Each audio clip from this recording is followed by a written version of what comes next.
Welcome. You're listening to Passages. I'm Drew, and I got Jason and Tim with me.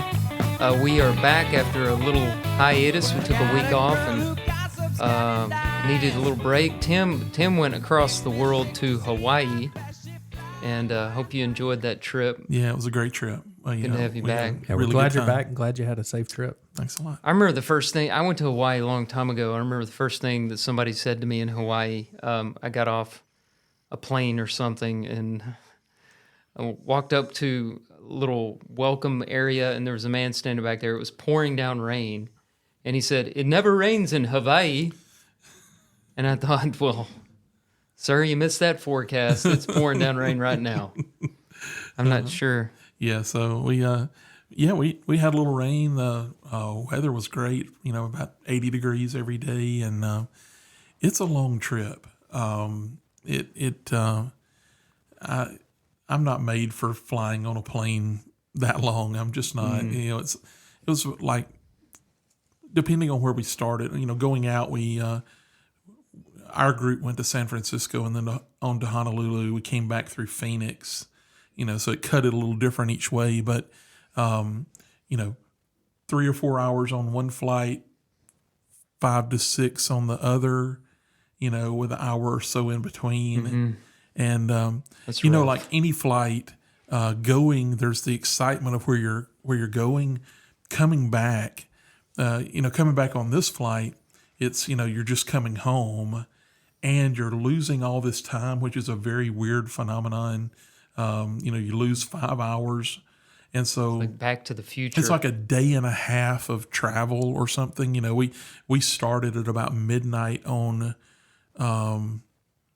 I don't even remember what day it was, and it's like 5 p.m. the next day. We finally get back to Leeds. It was, it's a lot, but it was a great trip. And it was our listeners don't know this, it was a band trip. Yeah, so it was It's not like a vacation where you got to relax. Right. So it's about 80 folks, about 40 kids, 40 parents, and all went off very well. They played a concert at Pearl Harbor, and it was very special. And, just went really well. But, it's a different kind of trip, right? Because, it's not like, we all did a lot of group things. And that probably for this trip was okay because we packed it into just about 4 or 5 days.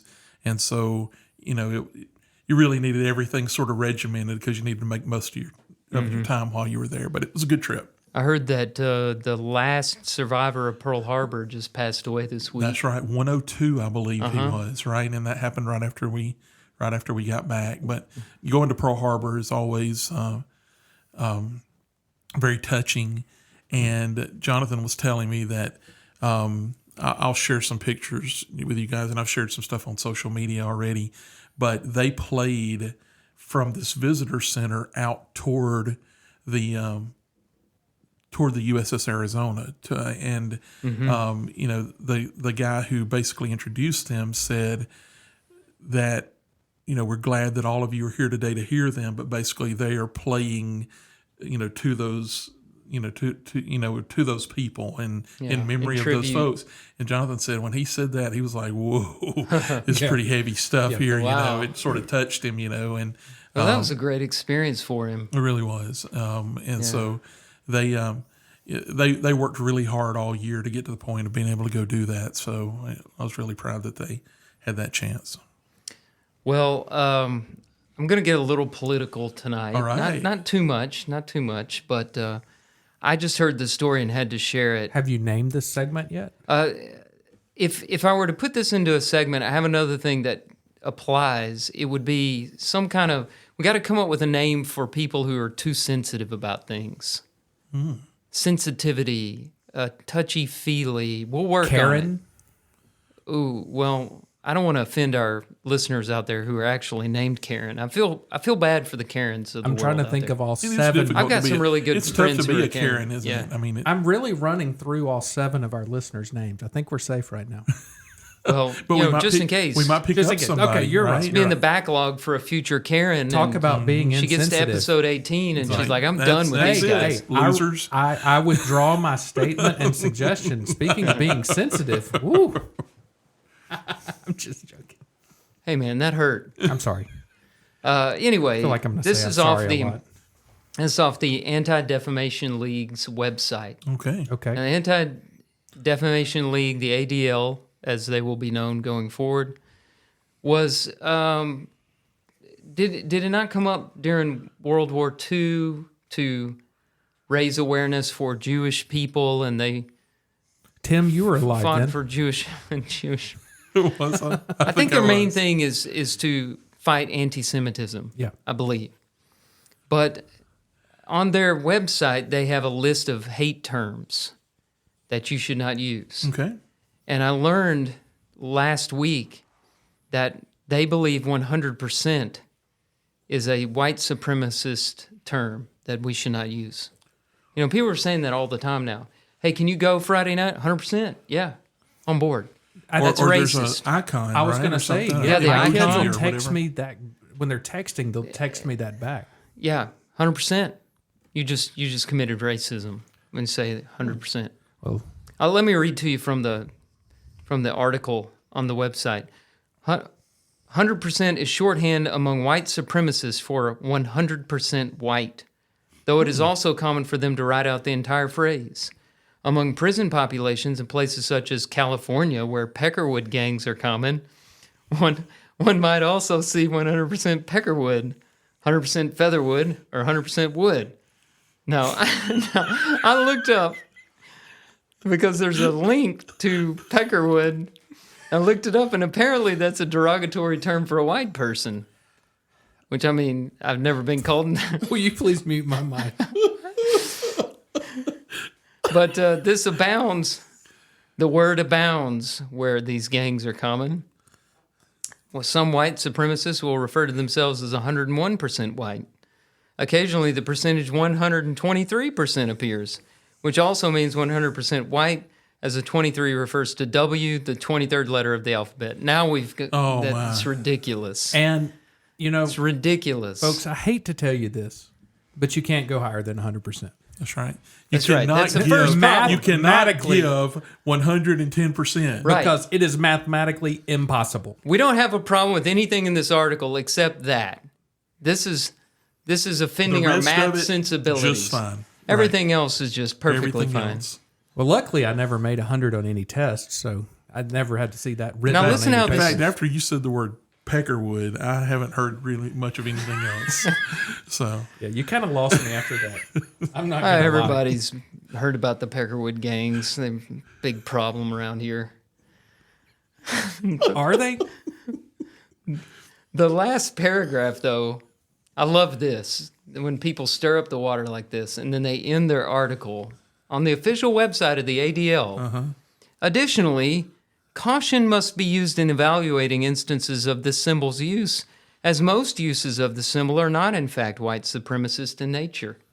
So the whole article was about that it was, and But then it's most are but not. Most, It's but, on their list. but 97% of the time, it just means yes. It's called a hate symbol in their section of their website called Hate on Display. 100% is the name of the article, and it ends by saying, most of the time people aren't being racist when they say 100%. So I have a question. If we I were think to that's called. okay, Is that called that's helpful. burying the lead or something? Yeah, I don't know. right. Whatever that means. if we were to go to the community, Leeds community, let's say we go down to Bucky's and we say take a little clipboard with a yes or no, and we ask everybody in the store, if I say 100%, are you offended? How many people are going to say, "Oh, that is such an offensive term to me"? Do you know that stance? Unless they've heard this story. or right. our podcast. Right, now the podcast. But that's the thing about these things getting serious for a minute. They put more of this out than they stop. Oh yeah, Because, I mean, now people are talking about whether or not it's a divisive thing to say things like this. Yeah, but focus on things that are Truly really divisive. offensive, Yeah, we don't have right? to I mean, manufacture problems. We've Right. got them. We've And got racial problems in this country. and you know, I've never interacted with a prison gang in California, so that's probably why I've never heard that this was Right. offensive. That's right. It may be a regional problem. Hey, while I'm at it, let me just go ahead and get my other sensitivity story out of the way. This headline is Lego tells California police, another California story, of course, stop putting our heads on your mugshots. A Southern California police department had been handcuffed by Lego after the toy company asked the agency to stop adding Lego heads to cover the faces of suspects in images it shares on social media.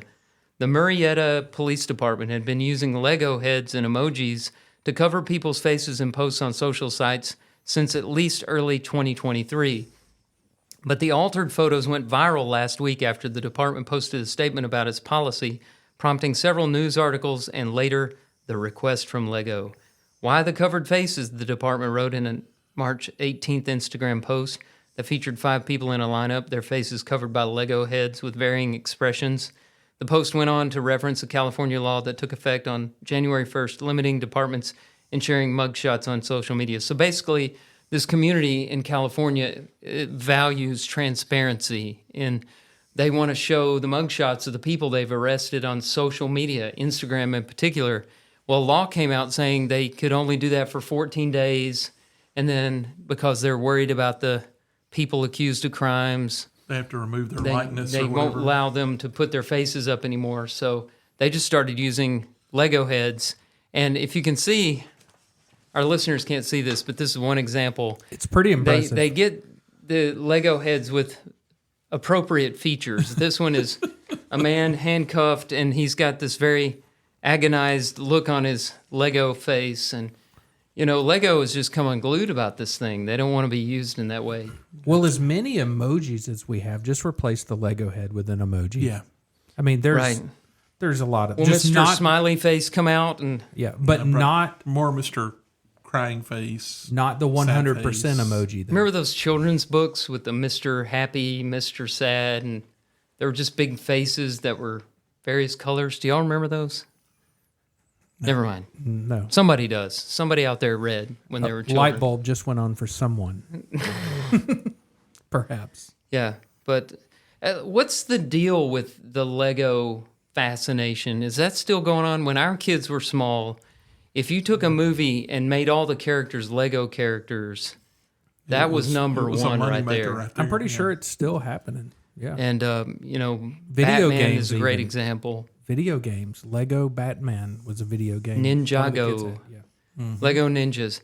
I told my son when he's 5 or 6, wouldn't it be a lot more interesting if we were watching actual ninjas do these moves than, I mean, they're so Their knees don't Ro- even bend. right. they're so Robotic. confined Yeah. by Not their that that's body, wrong. Lego bodies.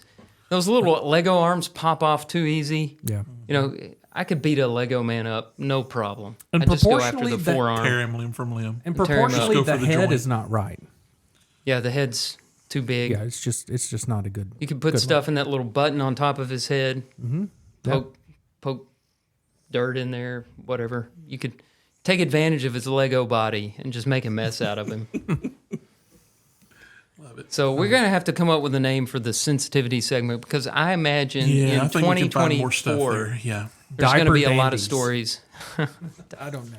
I'm just. We throwing don't need to things workshop randomly it off my live. head. We'll- Okay, sorry. we'll do that We'll do offline. that. I'll write down ideas in my notebook over here.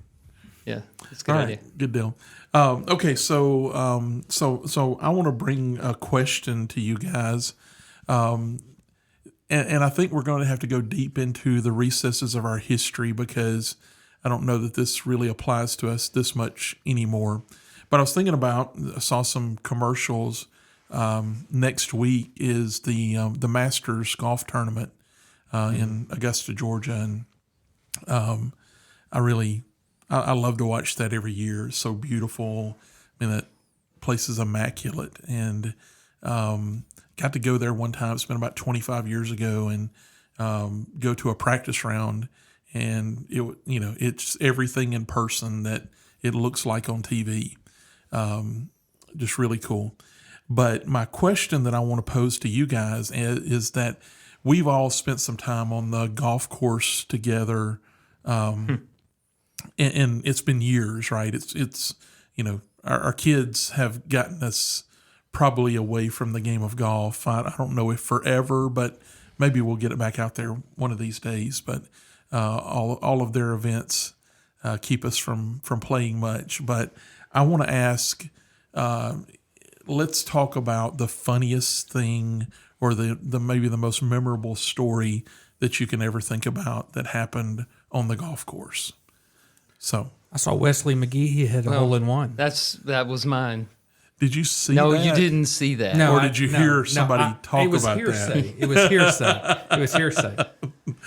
Oh, I know what probably my all-time favorite, or at least funniest story, and I don't remember if y'all were there. So Terry Walker Golf Course, you remember, used to be here in Leeds. Yeah, absolutely. So one Sunday afternoon, I want to say it was a Sunday afternoon, a group of us went over there to play, and I know Bubba Scott was with us, and his son Justin, and I know I was there. You obviously remember this story. I do. Okay, so we're on this tee box, and you're looking from the tee box down the fairway, and over to the right-hand side of the tee box, maybe 10 yards from the tee box, on a metal pedestal is this water cooler. And it's like a hard right. Yeah. I mean, it's not like just to the right. I mean, it is, you would have to intentionally aim at it to hit it.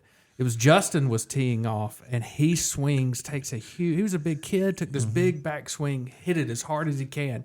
And the ball, like a laser, just like it was shot out of a cannon, went directly to the water cooler, hit it, and bounced back behind us, if I remember. Think so, yeah. And I can just remember sitting down on the ground and just laughing uncontrollably. That's one of my, I'll never forget that moment on the golf course. I remember one similar to that. I remember when we all went to Magnolia Meadows. Oh, Yeah. Right, because On in Highway 280? in Columbiana. yeah, in Columbiana. I think number one, did it not end into the Columbiana Church of Christ or something? Do I remember that? It was really Maybe. close. Yeah, It was close.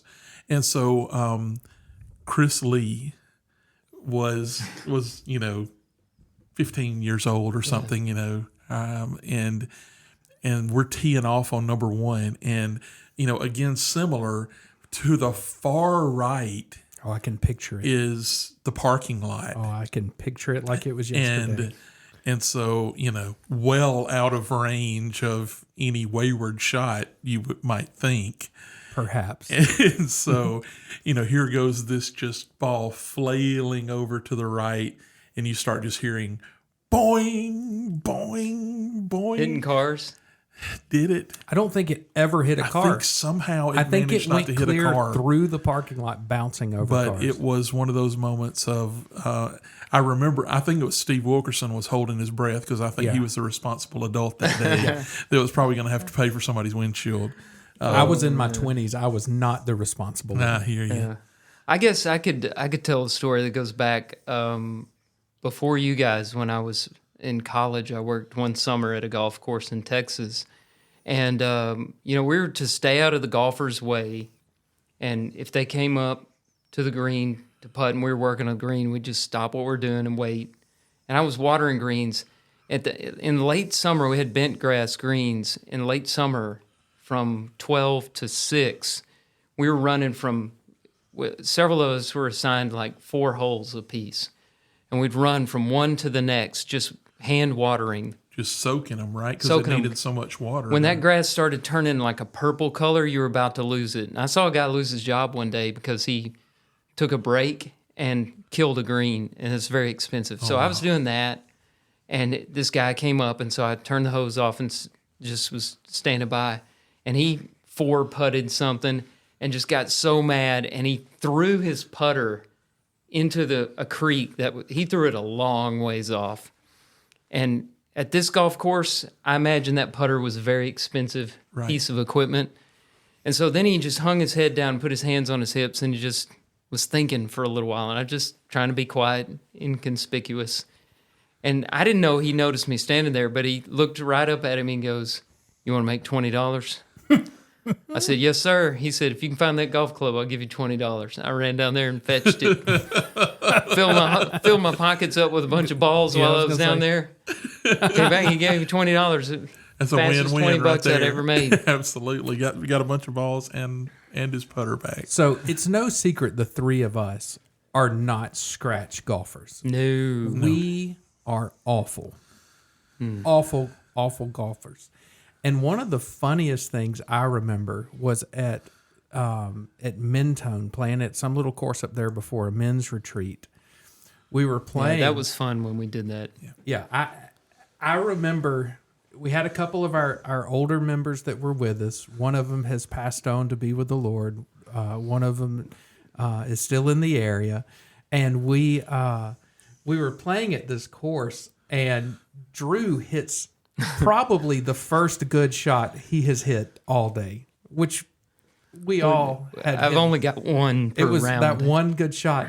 And I can remember them, the two older men, like going, "Way to go, Drew. Yeah, Drew." And they were really overdoing it. And the look of just anger that flashed across it was like, I am getting berated by these two guys that play golf every other day. Yeah. And I remember that as being really, really a funny, at least watching it, it was funny. If it had been me, it probably wouldn't have been Well, nearly if as it funny. made them feel better for me to be bad at golf, then it it's did. my service to There you the go. senior So citizens. I want to take this just a little different twist here for just a second. See if y'all got anything like this, and then we'll close this one out. So and the lesson is yours. that's right. And then one more point, and then the lesson will be yours. We'll put an amen to it, and the lesson will be yours. So have you ever had an accident of any sort on the golf course? So No, this but I one- have a friend that has. So this one was mine. So I had not played golf in a long time, and work had been really bad, and I got a day off, and so I went over to play with my brother-in-law and my nephews in Oxford at Cider Ridge Golf Club, and everybody in my family that I can think of who's played at Cider Ridge has turned over a golf cart at Cider Ridge. On the same hole. Probably on the same. There's some different holes. There's I mean, a couple there of are holes that are multiple very opportunities steep. Yeah. to I've turn played over a there. cart at Cider Ridge, and so I was very excited. It had rained the day before a pretty good bit, and so we were out playing.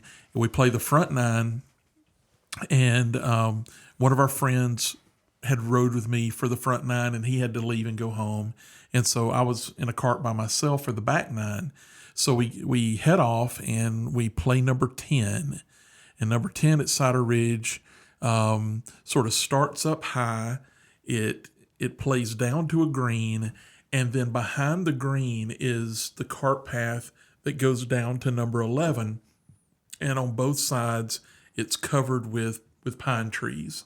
It's completely... His ability to remember golf courses. He's is describing amazing. it perfectly, So, too. I mean, he It's- does so this it's- all the time. So it's dark and it's still wet from the day before, and so we play number 10 and we take off for number 11.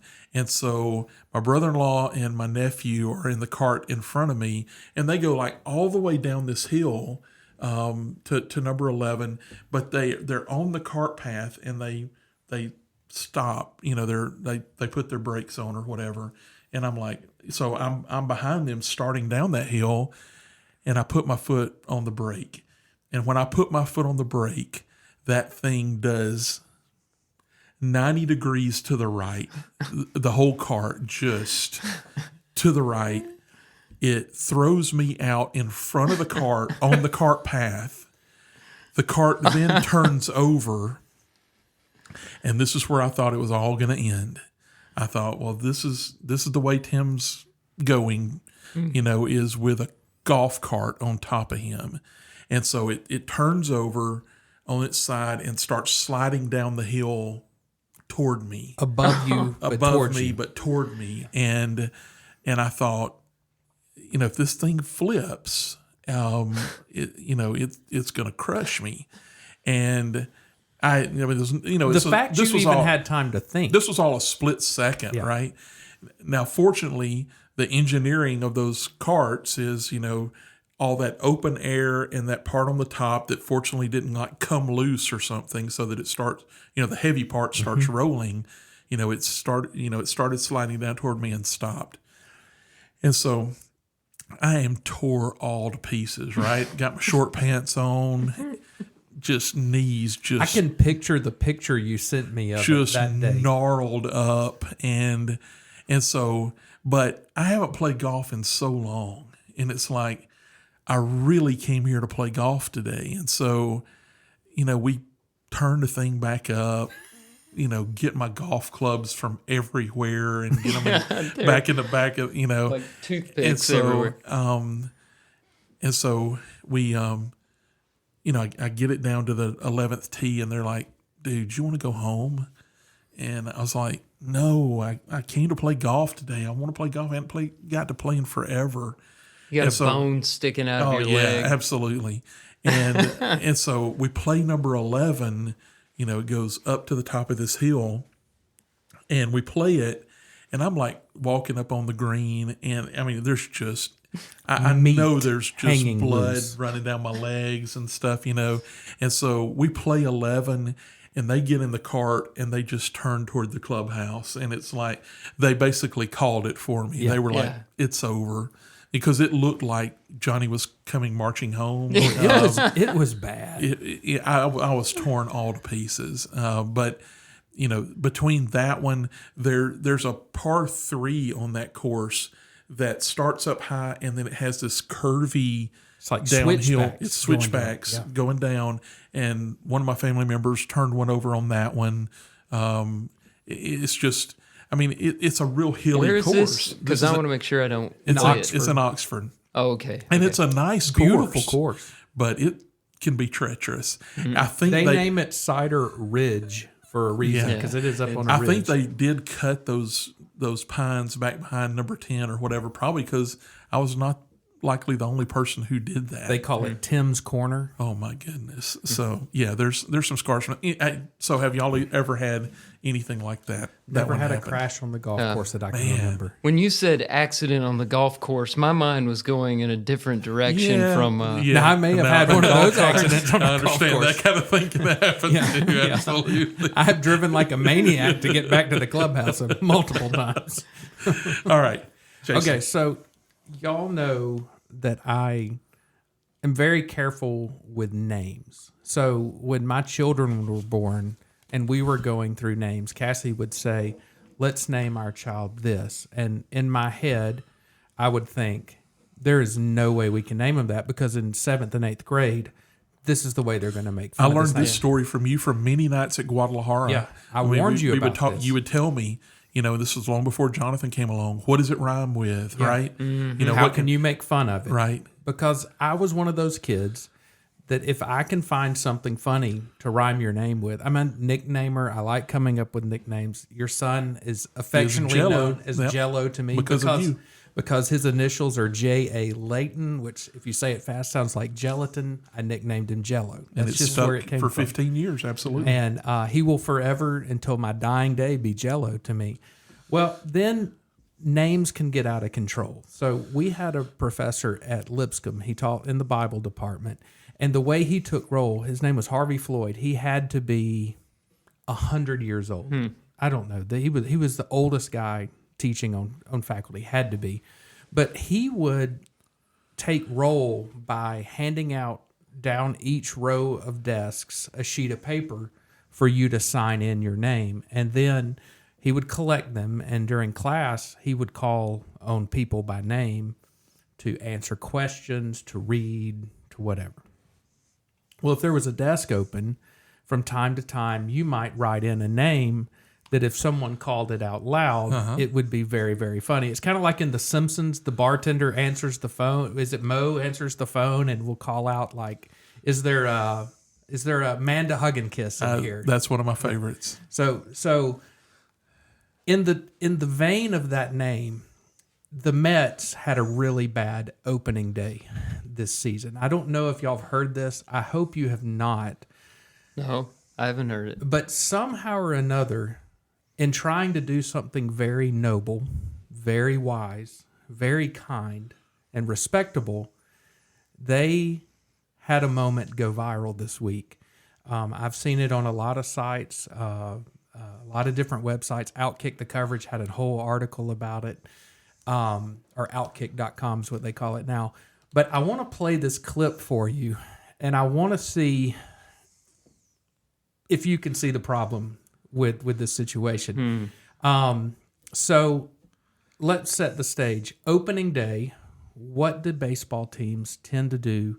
Opening day ceremonies, a lot of times, they will honor somebody. In today's world, you go to these professional events, they're honoring veterans, they're honoring active duty. We were at a concert a couple weeks ago. They had all active duty military, policemen. A wonderful thing to do, a thankless job, people that need honored. This was a veteran of the Korean War that they were honoring during the beginning of the Mets game. Okay. My grandfather, both of my grandfathers served in the Korean War. One of them was a flight engineer. One of them was in the Army. And both of them had, I found out a week or two ago that both grandfathers were stationed in Japan at some time, which was a really cool thing. So I have a lot of respect for honoring veterans, but every now and again, that can go a little wrong. So if I can get this phone to connect via Bluetooth, via our technology, thank you, Patrick Birch, for hooking us up with this. I want to play, it's only a 6 or 7 second clip of them announcing the veteran. And I just want to play it and get your thoughts on it. Here we go. Let's see if it, do you have me potted up over there, Drew? Yes. Okay, here we go. And here he is, our veteran of the game, Seymour Wiener. Oh. And here he is, our veteran of the game, Seymour. No. Guys, that is real. That went viral. Did he say this what week. I think he said? And bless the guy's heart. He's a beautiful old man. Was that this year? That according to this article was as of April 2nd. And at first I thought this is April Fool's thing. Right. I went and looked at multiple sources. I've seen multiple videos from different sites. Play it again. Play it again. One more time. So, and now there he is. And here he is, our veteran of the game, Seymour Wiener. And here he is. Come on. Hey, now, we all know that the moon is not made of green cheese. But what if it were made of barbecue spare ribs? Would you eat it then? Okay. I mean, this is... So did Harry Carey come back from the dead to introduce this guy? That's so what it one sounds of the like. articles I read said, "Okay, Mets fans, this is going to be a long year." So I think it's wonderful that they're honoring this veteran, but to have that name called out at the stadium in front of everybody. But if you're you the gotta announcer, you got to do it. But we they talked give it initials. We talked initials. Yeah. 2 podcasts ago. That's right. You Lieutenant Colonel S.W. Wiener. That's bad enough. But what? Yeah. This is You can't the put question. an initial on that last name. That family did not have a Jason in their life to sit them down when they were planning birth names and say, with your last name, we should be careful. There's with what several we name. things. So to let's say eliminate. maybe it was 1920, right? 1930. 30s, probably 32 to 1930. 36, probably. Did Wiener mean that? What does it mean, Tim? 30? Well, you know, Like I don't know, like the Tim. hot dog. Did it? What did? I don't know. Did it? I don't know. But guys, that was called out That's over the loudspeaker. But it was just. Is it what? Where do the Mets play? It's, but clearly Shea also Stadium? the PR group at Shea Stadium or at Citi Field, right? Citi Field, yeah. not Shea. Citi Field. Does, Sorry. I'm old. I'm dating myself. you are. Yeah. But they'd know better than to do that, right? I mean, we're going to let that guy sit in the luxury box, but somebody else is throwing out the first pitch. I don't know. I mean, and like I said, I really thought this is a spoof, but then I started seeing it. These days, you have to double check on stuff. so many different sites. If it's a spoof, it's a very. I mean, I'm not a follower of Outkick.com, right? But Outkick.com, fairly reputable sports site. Well, you can usually fact check stuff pretty easily. I was very much just shocked. But that family needed a friend They to did. say, They don't did. name him this. You know, another part of our problem in this society is in the past, everything wasn't videoed and archived and That is put on true. social media. A live event, you could say a name like that. And, you know, people would go, huh, that's funny. You know, did he say, he must not have said what I thought What he did he said. He just couldn't have say? said what I said. But now you can play it over now- and over yeah. and over and over again. And I just got, Listen, y'all, when I saw that how article, do you go through life with that name without making some Hey. adjustment to it? You're a war hero. you're a warrior. That's how. You go, Yeah, you tactical go to sergeant. Korea, that's how Let you me do just it. give you an example. Okay. We'd Do like to you really- welcome everybody to the Asheville Road Church of Christ. Tonight, our opening prayer by Brother Seymour Weiner. Yeah. Could you imagine no. the youth group? He's going to be Brother SK. Could Yeah, you well- imagine the youth group? Look, guys, full disclosure. We're just going to call him Brother Seymour. He That's had what a we're calling nickname. him. Yeah. Yeah. This veteran, his He has brothers to have at a arms nickname. did not call him Seymour. Let's hope Now not. let's be real careful what his nickname was, okay? I just want to There's ask for some. There's gotta we're be not some asking for some boundaries. constraint here. I just wasn't think- going to go into speculation. But look, I'm just saying he was a Skippy or something. I don't even know that that's a good one. But I go back to my childhood. I'm sitting in the pew at church. Yeah. And I can remember going through the songbook and laughing at some of the composer and writers' names of the songs. Like Fannie J. Crosby always made me laugh. That name just made me laugh. Because her name was Fanny. Yeah, right? that was always funny. I cannot imagine if somebody got up to speak and they call that name out. I'm like, wow.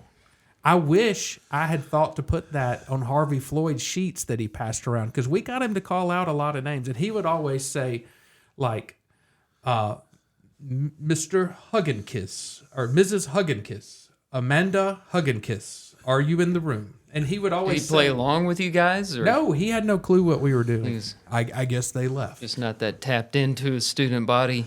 Well, I Did not think, again, know you guys the very guy personally. had to be 100 years old when I had him. Yeah. I wish I'd, he was really like very respected. I wish I'd been mature enough then to actually have really paid attention in class instead of trying to come Youth up is with funny wasted names. on the young. It is absolutely true. But I was so thankful y'all had not heard that, because No,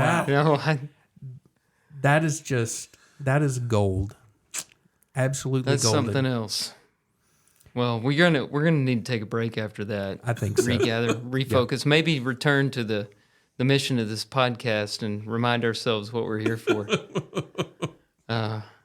Maybe say a prayer or something. But we're gonna take a break and we'll We're be not back. making the news. We're just reporting it, Drew. That's right. We didn't create this. That's right.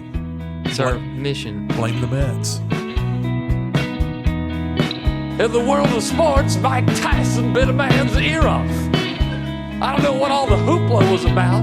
I've actually bit a man's ear off on several occasions. And I'm not proud of it, but it helped me out of many a jam. All right, welcome back. If you decided to stick around and still listen to us after this, I hope we didn't lose your respect. But we are who we are. So we're in the portion of our little program here that we call the Passage, and Jason has our passage for us this week. So this passage is attributed to Mark Twain, but there is some disagreement about that. So it's Doug Larson is the name of another person that I saw this attributed to, and you had seen it. It was interesting. We both searched it on kind of the same platform, and got two different answers. kind of different. So Got the answer we were looking for. You wanted it to be Mark Twain. I Yeah. wanted it to be Doug Larson, and we found our it was sources. probably because our computers are listening to us and just giving us what we want to hear. So, Yeah. but the quote is, and I think it's a really good one for us to discuss. But the quote is, I'll read it and then we'll discuss it. Is wisdom is the reward you get for a lifetime of listening when you would rather have talked. So I'll read it again. Wisdom is the reward you get for a lifetime of listening when you would rather have talked.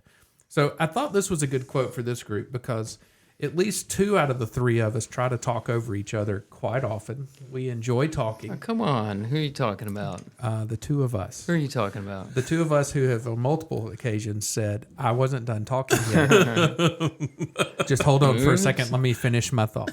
But I just thought it was a really, I don't know, I thought it was a timely thing. It was a good thing to talk about. It's a good reminder for me that I need to shut up and listen sometimes. So I'm going to do that for a second and let y'all talk. It's hard to listen. I don't know why, but it's hard to do it. Yeah. Some of it, I think one of my problems is just this, I'm uncomfortable with silence. And I almost feel like it's my job to make people comfortable by talking, which usually makes them less comfortable. So I'm not defeating the purpose, but and when we're together, it's fun to talk, right? Yeah. I mean, we do this podcast because we like to share stories. We like to make each other laugh. We like to, get a reaction from one another, and there's enjoyment in sharing something with others. Yeah. So, it's something that's naturally enjoyable to do. Well, and listening for me is really difficult because most of the time I'm crafting my response to what's being said without really listening to what's being said, which is a dangerous thing to do sometimes. So this was, I just thought it was a good reminder for me to be quiet and listen. Hush. Okay. Listen. See what I mean? No. I had a friend one time, I don't see him much anymore, but he went through a phase where he would try to complete your sentences, just like, okay, and he'd finish your sentence and then get into what he was really wanting to say. That's probably the worst example of this that I've ever seen. There are people that I've worked with who, literally, they'll come to your desk or whatever, and you'll be talking, and their mouth will be moving as you're saying something, and they believe that they're filling in the blanks. That's what this guy did, right? It's weird. Yeah, and folks, if you're doing that, just stop public it. service announcement. Absolutely. That's rude. Cut that one off right Don't there. do that. Yeah, that's that brings back some memories, definitely. But if you really want to make somebody's day, sit and listen to them, especially people that get overlooked a lot. And some of them are so uncomfortable with talking, you have to lead them with some questions or ask them how they're doing. And I know sometimes people don't want to talk, and it'd be rude, just as rude to force them to give you something to listen to. But I think there's a lot of people out there starving for attention, starving for somebody to just affirm their existence by listening to their stories, their heartaches, what they're going through, their struggles. That's one of the best things that we can do for people. And there's a gift to that, right? Drew mentioned one of the things just a minute ago that, don't be afraid of silence, right? That sometimes to give another person opportunity to speak, it's not like what's going on in this podcast, right? There's hardly ever quiet time on this podcast because we're so familiar with one another. We all like to talk. We fill up the air here. That's not normal conversation necessarily. Right. And so, sometimes you got to give people a chance to talk, right? And so, maybe that's just by stopping dominating a conversation. Maybe that's by thinking about how can I allow this person, what do you think about that? Or, ask people questions, right? Just get them to talk about themselves some. There's good ways to be a good listener, right? And sometimes when someone else is not necessarily a good speaker, you can draw that out of them some. Oh man, ideas are popping. So one thing I want to say is, folks, if you're looking at your phone when somebody's talking to you, you're not listening to them. I'm gonna put my phone down. Well, no, that's not what you know what I mean. No. Okay, sorry. You know You how were we doing are. research. I was. We're always like we claim these days to be multitaskers. I don't really believe in the concept of a multitasker. No. I really don't. I know there are people that say, I'm a good multitasker. You can do multiple things poorly. Yes, but if you want to do something well, you do one thing at a time, generally speaking. And if you want to develop friendships, deep, meaningful friendships, listen. Because people are surrounded every day by people that want to talk. Listen with undivided attention. But it's very rare to find someone that will just listen. And, just thinking about my life, I'm a talker. I like to be crafting my next phrase or comment or witty statement as somebody's talking. How much knowledge, how much insight have I missed out on in my life by simply not being willing to listen? Yeah, see, it's a matter of respect. So when you keep talking and you don't listen to what people are saying, you're basically telling them, I have all the value, you don't have anything valuable to share. There's nothing inside you that needs to get out. And everything that I have is so much better. You'll learn from me. I don't have anything to learn from you. And if you'll just shut up for a minute, I'll tell you what you need to know. That's how it comes across. There's the aspect of this that any of us, if we talk for long enough, we're going to stick our foot in our mouth. And, and so while, we talk about it's fun and it's enjoyable and, to talk. What's the old adage? You got two ears and one mouth, listen twice as much as you talk, that kind of thing. But inevitably, if we're always talking, we're going to say some things that we probably shouldn't say, right? We're going to say something that's, because everybody only has so much really legitimate talking to do, right? I mean, of things of substance and you got to give yourself time to think about what you're going to say. And if all we're ever doing is just sort of letting it run, things that are, hurtful or things that are, inappropriate or whatever, those things are going to, they're going to fly out. Mm-hmm. And, we need to be thoughtful in the things we say, and that requires reflection. Mm-hmm. Yeah. So there's a passage I like in Proverbs 17. It's verses 27 and 28, right at the end of the chapter. It says, whoever restrains his words, my app just messed up. Whoever restrains his words has knowledge, and he who has a cool spirit is a man of understanding. Even a fool who keeps silent is considered wise. When he closes his lips, he is deemed intelligent.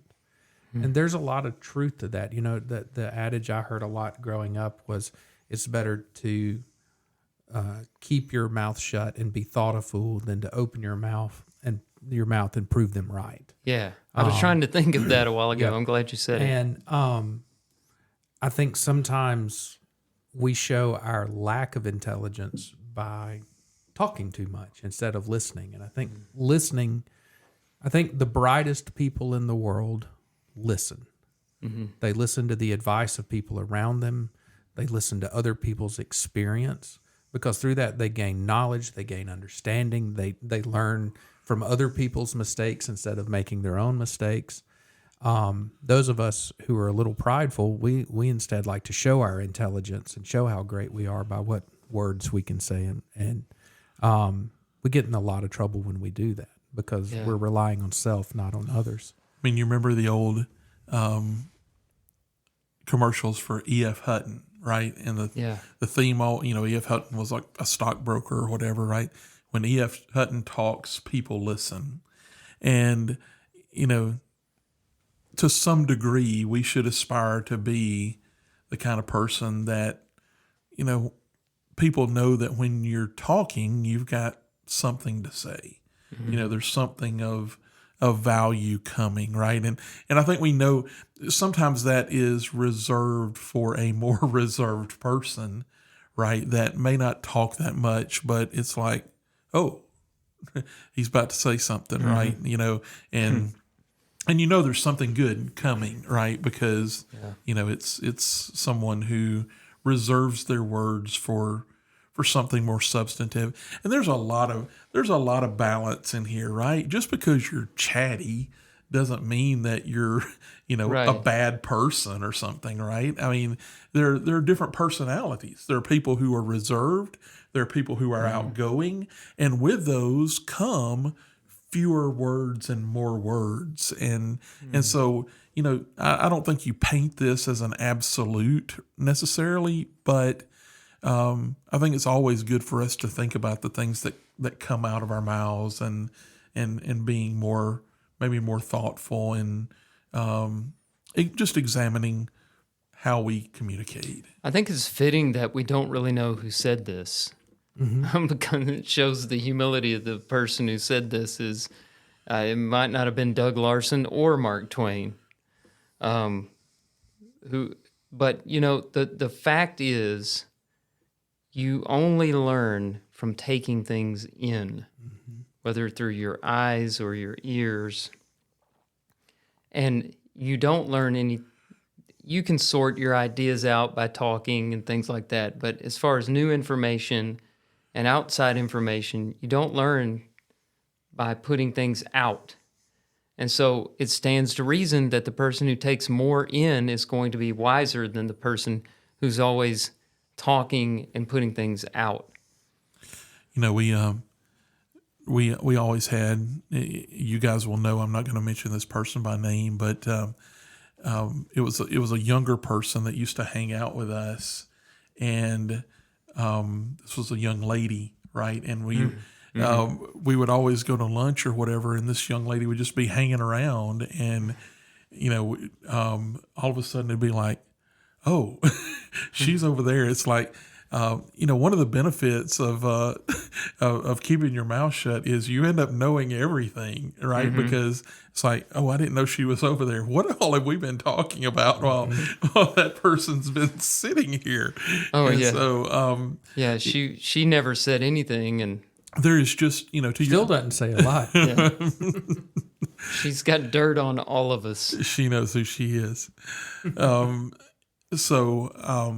But just, being a good listener, it's hard to fail. When it comes to that, just to be someone who takes things in but you have to do something with that, right? And so I don't know that it's just being quiet is the secret to this whole thing, but I think it is giving others a chance to. It's 90% of it. Just people are just starving for it so much that you can just listen and help somebody out a great deal. Another thing that we think we need to do that we don't necessarily have to do is we feel like we need to give advice. Mm-hmm. That's right. And there are some situations, especially involving death, where there's no advice that can be given, really. There's nothing you can say they don't know. It's not an information deal. It's not an experience deal. It's just pain. Right. And people want to get their pain out. Sometimes neither side needs to say anything. And, we think about Job's friends. They started out well, because when they showed up and saw Job, they cried out, they wept with him, they sat and they said nothing for a week. And then it all went downhill when they opened their mouths, and Rapidly. they became the miserable comforters. When somebody's grieving especially, but in other cases as well, they may have lost their job or they're dealing with a divorce.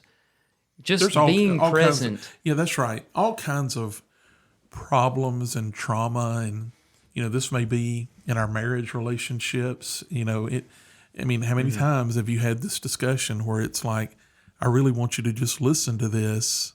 I don't want you to solve this problem for me, right? And because we're three dudes, right? And we like to solve things, and so often that's a challenge for us in communication is, here's the problem. All right, let me help you fix this. Right. Yeah. I mean, that's. I think there's some human nature to that,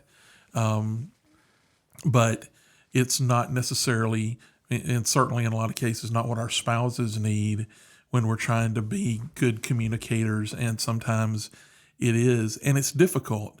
You know, they just want us to listen and maybe sympathize or empathize or whatever it may be, but not necessarily to try to be the problem solver, because, you know, we feel the need to be a protector of our home and things like that. And with all that comes, let's solve problems. Let's remove obstacles. Let's get things.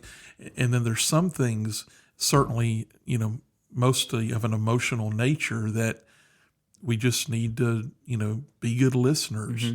You know, say I'm sorry. You know, say I'm sorry this is happening to you. You know, say, you know, I love you. I care. You know, it's not always about figuring out how to have the perfect reaction or perfect answer to the problem that exists.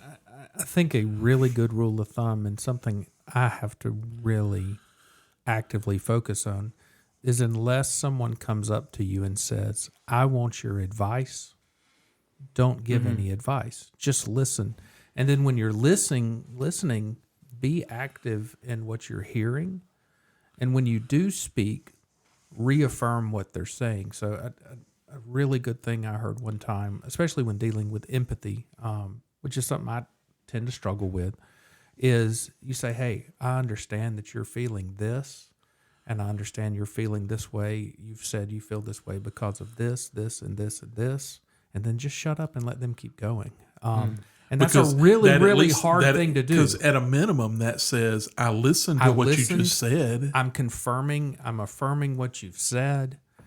Yeah, I understand what you're saying. And it's important enough. And I'm not here to judge you or fix you. But it's important enough that it's in my mind, right? I'm not just waiting for you to get over this, right? You know, now, that kind of thing.